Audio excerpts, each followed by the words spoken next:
बहुत अच्छी बात बताई आप। अगर देश का माहौल देखेंगे तो दो पार्टियों का देश बताया जा रहा है, या तो कांग्रेस का है या तो भाजपा का है। इसके अलावा देश के अंदर जो पार्टियां हैं वो दावेदारी नहीं कर सकती हैं। देखिए, यहाँ देश के अंदर टू पार्टी सिस्टम नहीं है या वन पार्टी सिस्टम नहीं है।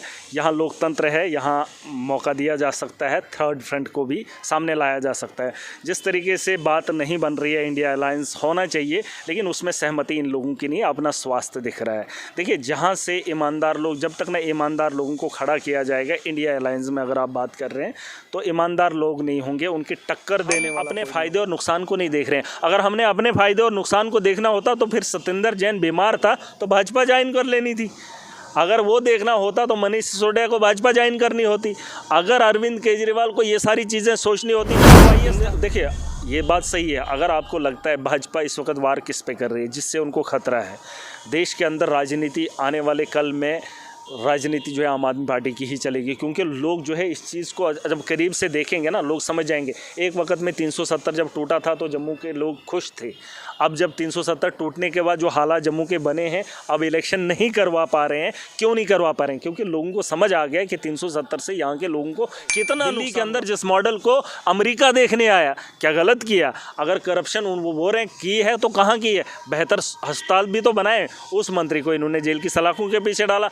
अपोजिशन में काम करने वाला संजय सिंह जो आवाज़ उठाता है, अडानी और अंबानी की बात उसने की, उन्होंने इनको नंगा करने की कोशिश की और बताया कि देश का पैसा कहाँ जा रहा है और देश किस ओर जा रहा है, ये बेचने का काम कर रहे हैं। तो ईडी लगाकर उसे भी अंदर कर दिया। अब केजरीवाल से इनको डर है, क्योंकि आने वाले कल में जो भाजपा सपना देख रही है 20-30 साल का, उसे तोड़ेगा कौन, उसे रोकेगा कौन? और इनकी दुकानदारी ये जो चल रही है ना, धर्म की राजनीति, ये कब बंद होगी और कौन कर सकता है? वो अरविंद केजरीवाल। आप देख रहे हैं जकेलाई न्यूज़ और मैं विकास शर्मा।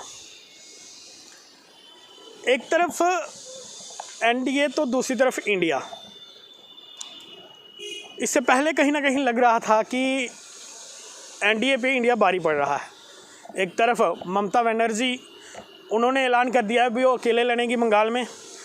दूसरी तरफ अब नीतीश कुमार ने जो है पासा फेंक दिया।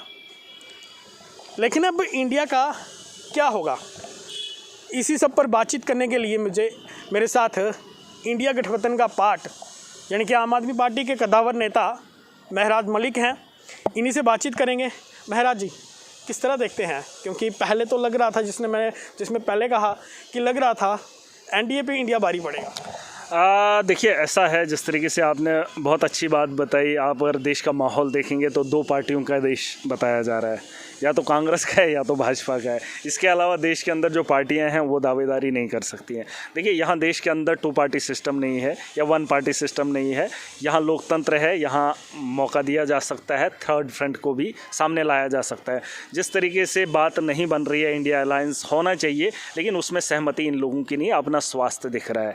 देखिए, जहाँ से ईमानदार लोग, जब तक ना ईमानदार लोगों को खड़ा किया जाएगा इंडिया अलायंस में, अगर आप बात कर रहे हैं तो ईमानदार लोग नहीं होंगे, उनकी टक्कर देने वाला कोई नहीं होगा। जिस तरीके से राम मंदिर का इनाग्रेशन होता है, वहाँ पर मतलब एक किस्म का मतलब समारोह किया जाता है, अलग अलग देश के अलग अलग कोनों से लोग आते हैं, तो उस पर जो है राजनीति गर्म होती है। सुबह शाम जो है न्यूज़ चैनल पर राम मंदिर की बातें होती हैं। अब दूसरी मस्जिदों के बारे में भी बातें होती हैं, वहाँ पे भी मंदिर थे।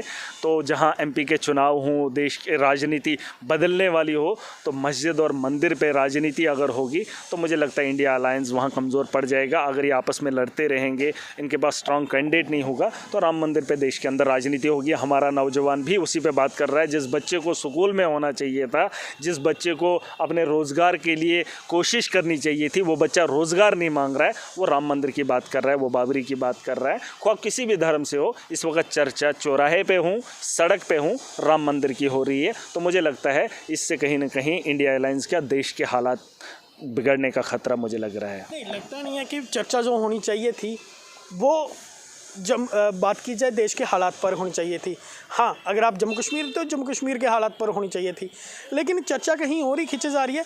उससे क्या लगता है कि जिस तरह भाजपा बोलती है 400 प्लस वही होने जा रहा है? देखिए, इनका एक 2014 में अगर आप मैनिफेस्टो देखेंगे, उन्होंने बताया था कि 370 हम तोड़ेंगे, राम मंदिर बनाएंगे, उसके अलावा बहुत सारी चीज़ें थी, 2 करोड़ नौकरियां देंगे, काला धन लाएंगे, 15 लाख देंगे। 2 चीज़ों पे इन्होंने काम तो कर दिया। 370 तोड़ दिया, क्योंकि इससे न तोड़ने से इनको फ़ायदा था न नुकसान था, लेकिन लोगों के जहन को इन्होंने मोटिवेट किया था कि 370 ऐसा है। उसके अलावा राम मंदिर बनाना है, वो तो ऑलरेडी कांग्रेस के दौर में उसकी शुरुआत हो चुकी थी, वो अब कांग्रेस ने नहीं बेचा या उसे बेचना नहीं आया, भाजपा ने बेचना का काम शुरू कर दिया। देखिए, मंदिर हो या 370 हो, ये चीज़ें एक अलग साइड पे रख लो, लेकिन उसके अलावा जो वादे किए थे उसमें से बीजेपी ने कौन से पूरे किए वो बताओ। 2 करोड़ नौकरियां देने की बात की थी, करप्शन को ख़त्म करने की बात की थी, 15 लाख देने की बात की थी, उसके अलावा बहुत सारे मुद्दे थे उनके, लेकिन किसी पे भी चर्चा नहीं हो रही। पिछले 10 सालों से उस पर काम नहीं हो रहा है। अब जो है, मुझे लगता है कहीं ना कहीं इस चीज़ को ख़त्म करने के लिए, इस देश को बचाने के लिए, इस देश की सालमियत को बचाने के लिए लोगों को, आम लोगों को जो है एक लड़ाई फिर लड़नी पड़ेगी। जो अंग्रेज़ों के ख़िलाफ़ एक जंग लड़ी थी, उसी किस्म की जंग अब फिर लड़नी होगी, लेकिन उसके लिए चेहरा ईमानदार होना चाहिए।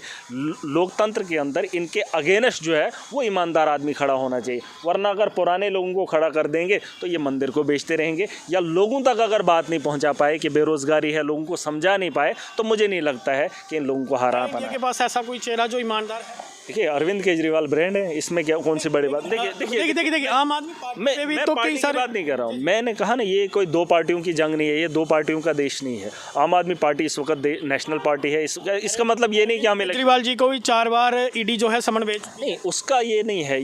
देखिए, ये बात सही है। अगर आपको लगता है भाजपा इस वक्त वार किस पे कर रही है, जिससे उनको खतरा है देश के अंदर, राजनीति आने वाले कल में राजनीति जो है आम आदमी पार्टी की ही चलेगी, क्योंकि लोग जो है इस चीज़ को जब करीब से देखेंगे ना, लोग समझ जाएंगे। एक वक्त में 370 जब टूटा था तो जम्मू के लोग खुश थे।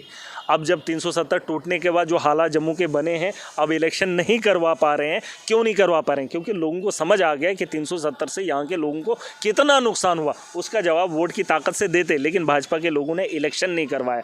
वही बात है, आप मुझे बताओ कि भाजपा को डर किससे है? कांग्रेस ने 60 साल राज किया, कांग्रेस के खिलाफ ईडी की कार्रवाई उतनी नहीं हुई, नहीं हुई, लेकिन आम आदमी पार्टी के 3 मंत्री जेल के अंदर। सुन लीजिए भाजपा ने तो यही कहा ना कि सबसे करप्ट रही आम आदमी पार्टी। नहीं, मैं तो वही कह रहा हूँ। हम तो 10 साल से राजनीति में है ना, 10 साल से पावर में है।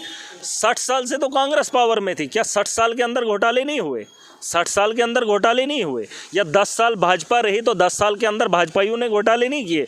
ईडी क्या सिर्फ काम करेगी अपोजिशन के लिए? मैं वो नहीं कह रहा। मैं ये कह रहा हूँ कि आम आदमी पार्टी अरविंद केजरीवाल से डर क्यों है? क्योंकि उन्हें पता है कि हमारी पॉलिसी कब तक बिकेगी और इसे रोकेगा कौन। जो ये बेच रहे हैं ना, वो बेचना कब ख़त्म होगा, इनकी दुकानदारी कब ख़त्म होगी और इसको कौन करेगा, वो इन्हें पता है। उसके खिलाफ कार्रवाई हो रही है। 3 मंत्री हमारे जेल के अंदर है।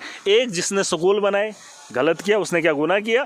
दुनिया के अंदर इस वक्त अगर चर्चा हो रही है हिंदुस्तान की बेहतर स्कूल कहाँ है, तो दिल्ली के अंदर किसने बनाए? मनीष सिसोदिया ने। सत्येंद्र जैन ने मोहल्ला क्लिनिक्स बनाए दिल्ली के अंदर, जिस मॉडल को अमेरिका देखने आया। क्या गलत किया? अगर करप्शन वो बोल रहे हैं की है तो कहाँ की है? बेहतर अस्पताल भी तो बनाए। उस मंत्री को इन्होंने जेल की सलाखों के पीछे डाला। अपोजिशन में काम करने वाला संजय सिंह जो आवाज़ उठाता है, अडानी और अंबानी की बात उसने की, उन्होंने इनको नंगा करने की कोशिश की और बताया कि देश का पैसा कहाँ जा रहा है और देश किस ओर जा रहा है, ये बेचने का काम कर रहे हैं। तो ईडी लगाकर उसे भी अंदर कर दिया। अब केजरीवाल से इनको डर है, क्योंकि आने वाले कल में जो भाजपा सपना देख रही है 20-30 साल का, उसे तोड़ेगा कौन, उसे रोकेगा कौन? और इनकी दुकानदारी ये जो चल रही है ना, धर्म की राजनीति, ये कब बंद होगी और कौन कर सकता है? वो अरविंद केजरीवाल है। इसलिए ईडी की सम्मन आ रहा है कि आम आदमी पार्टी को इस तरह का कोई फायदा मिलने वाला है लोकसभा में। देखिए, हम फायदे के लिए नहीं आए हैं, हम देश को बचाने के लिए आए हैं, देश की बेहतरी के लिए आए हैं। हम अपने फ़ायदे और नुकसान को नहीं देख रहे हैं। अगर हमने अपने फ़ायदे और नुकसान को देखना होता तो फिर सत्येंद्र जैन बीमार था तो भाजपा ज्वाइन कर लेनी थी। अगर वो देखना होता तो मनीष सिसोदिया को भाजपा ज्वाइन करनी होती। अगर अरविंद केजरीवाल को ये सारी चीज़ें सोचनी होती फिर तो आईएएस था, फिर वहाँ से उठकर इस्तीफ़ा देकर राजनीति में आंदोलन में नहीं आना चाहिए था। फिर दिल्ली की जनता से चुनकर मुख्यमंत्री बनने के बाद स्कूल एजुकेशन, स्कूलों को, अस्पतालों को या करप्शन को रोक लगाकर बेहतरी की उम्मीद नहीं करनी चाहिए थी। इन चीज़ों से हमें कोई फ़र्क नहीं पड़ता है, ना हमें फ़ायदे और नुकसान की बात है। हम देश के अंदर रह रहे हैं, इस देश की बेहतरी के लिए, इस मट्टी के लिए हमें जितनी ज़रूरत पड़ेगी वक़्त में लोगों ने जाने दी थी, हमने तो अपना वक्त देना है। इसमें कौन सी बुरी बात है? मुझे लगता है केजरीवाल वो सिपा सालार है जो अंग्रेज़ों के खिलाफ जिन्होंने खून बहाया था, उससे बेहतर हैं। और आज हम भी वही लोग हैं। इस मुल्क की बेहतरी के लिए, इस मुल्क की सालमियत को बचाने के लिए हम हर मुमकिन कोशिश करेंगे। और ये लड़ाइयाँ तो लड़ेंगे। तब अंग्रेज़ों की जेलों में गए थे, आज तो भाजपा की ईडी से जेल से डरेंगे? ऐसा नहीं है। वो तो भगत सिंह को भी आपने देखा होगा, 17-18 साल की उम्र में लोगों ने जंग का ऐलान किया था।